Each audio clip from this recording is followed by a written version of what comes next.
So I'm really, really excited for you to have the opportunity to hear from her today. So please join me in welcoming my friend, Dr. Nadia Lopez.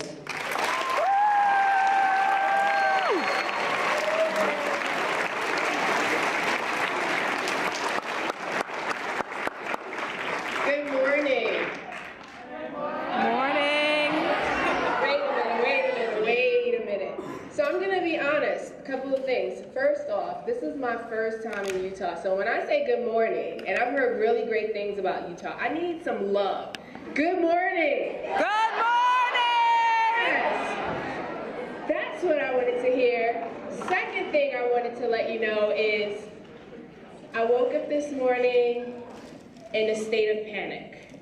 Has anyone ever woke up in a state of panic before? It's like, yeah, it's me.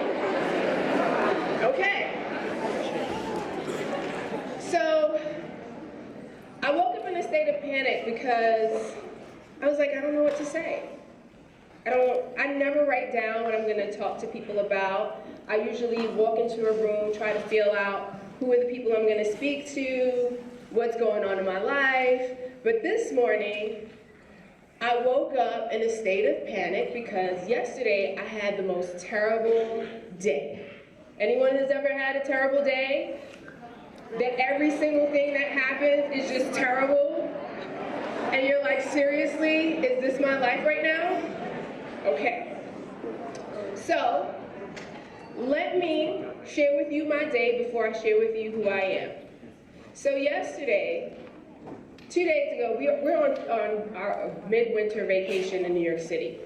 And I took 3 days off. I went to an island called Grenada.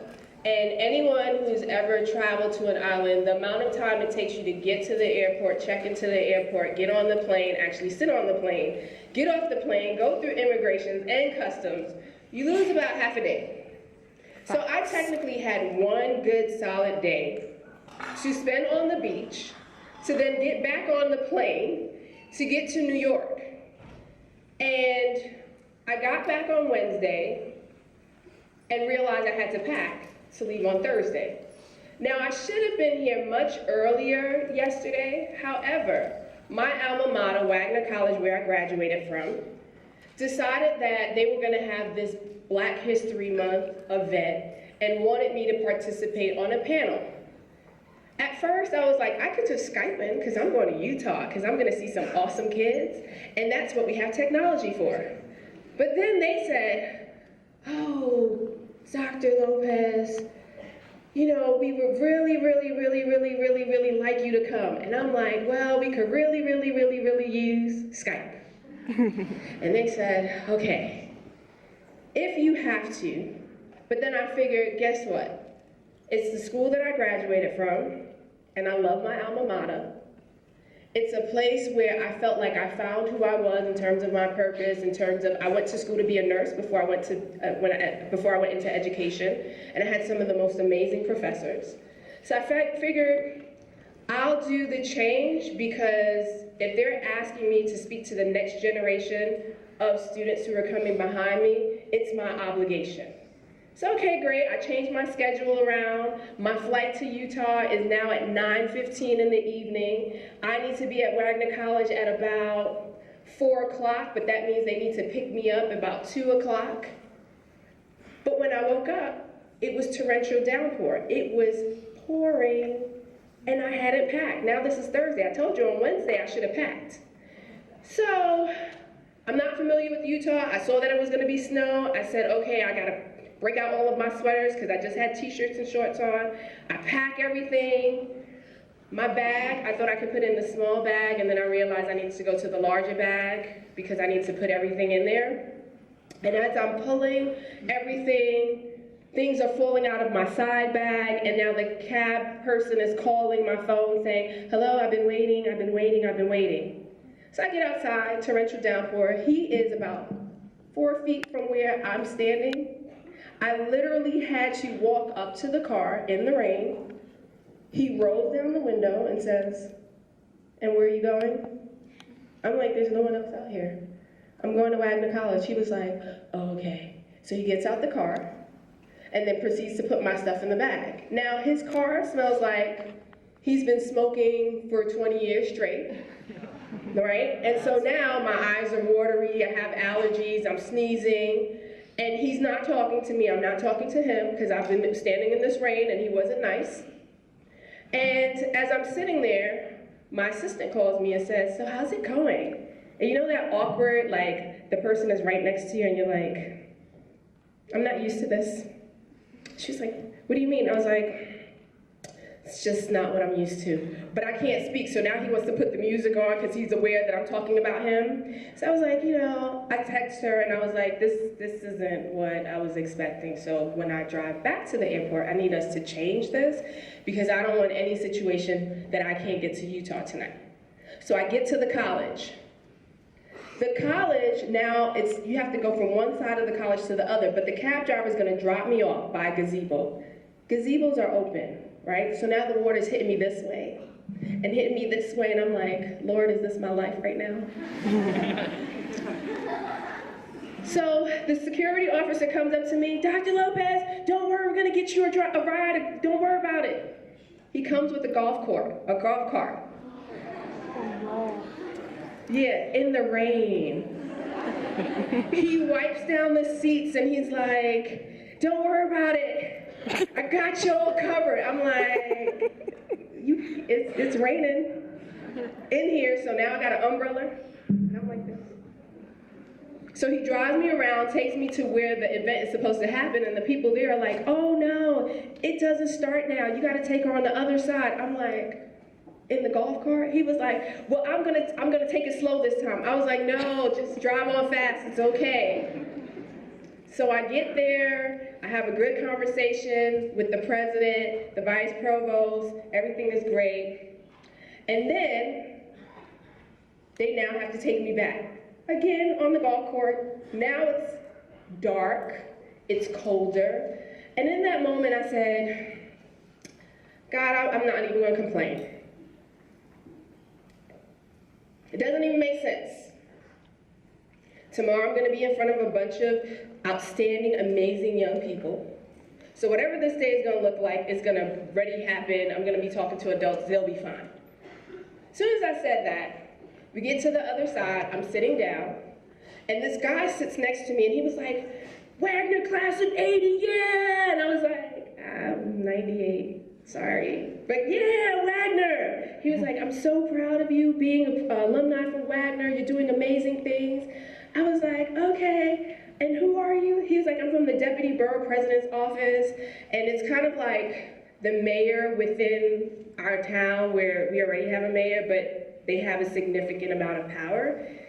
And so I was like, "Oh, thank you so much for coming. I mean, with the weather and all." He was like, "I wouldn't miss this for the world." So as we're sitting there, they start to announce, they start to talk about, everyone's bio, and then all of a sudden, this gentleman, the Deputy Borough President, stands up and says, "One of our very own from Wagner College has done outstanding, amazing work. She believes in children who come from the most marginalized communities, where children are considered poor, no one listens to them, they're not on grade level. However, she's opened up a school, and she wants them to know that they matter. And so for her work and being so selfless, today we're going to confer this proclamation that today is officially Dr. Nadia Lopez Day." And I'm like, "What?" And he's like, "So we want you to come up and accept this award." Now, here's the thing about that. I had no idea what I was walking into. I had no intentions on being there, but something said, "You have to." I was about to complain about every single part of the day until one moment I said, "You know what? The most important thing for me are children." And it wasn't even about yesterday, it was about coming to see you today. So the icing on the cake is, I got my own day, so clap it up for me. Right? And the most important reason why I share that with you is because I'm a child who's the product of immigrants. And my parents aren't from this country. My mother's from Guatemala, my father's from Honduras. My mother barely got through 6th grade because when her dad died, she couldn't attend school anymore. My grandmother never went to school. She never had the opportunity.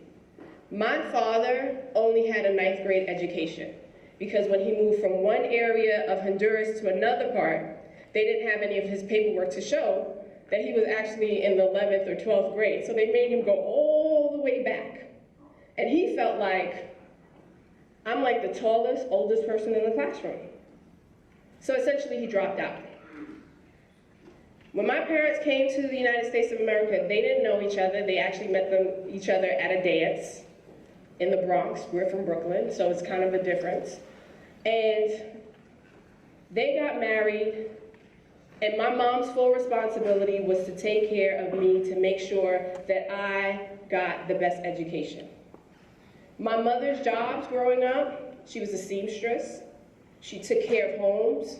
She took care of other people's children. Then she became a nurse's assistant, which meant that she wasn't a nurse. She did all of the dirty work that nurses wouldn't have to do. She would have to clean patients, and most of her patients was Alzheimer's patients. So if you know anything about Alzheimer's, it requires a lot of patience to deal with those individuals. And every single day she went to work with pride. She showed up, she never took a day off, unless it was vacation. My dad was a photographer. He was also a carpenter. And back in the day, we didn't have iPhones. You couldn't do a quick photo and think everything was done. We literally had a dark room in our house, and we had to actually make our own pictures in my house. So what I learned from my dad was the importance of always seeing things from someone else's lens, always having a different perspective. So fast forward, it was time for me to go to school. And in the area that we lived in, it wasn't the best area. Although we had working families, people were considered poor. We had gangs. At the time, it was the crack era. There were a lot of violence. And I grew up in the midst of all of it. But my mother wanted me in the best school. And the way we lived, it was by zoned areas.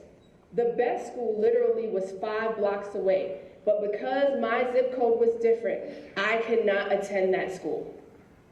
So my mom literally had to ask someone to write her a lease so that I could go to the school literally 4 blocks away from where we lived.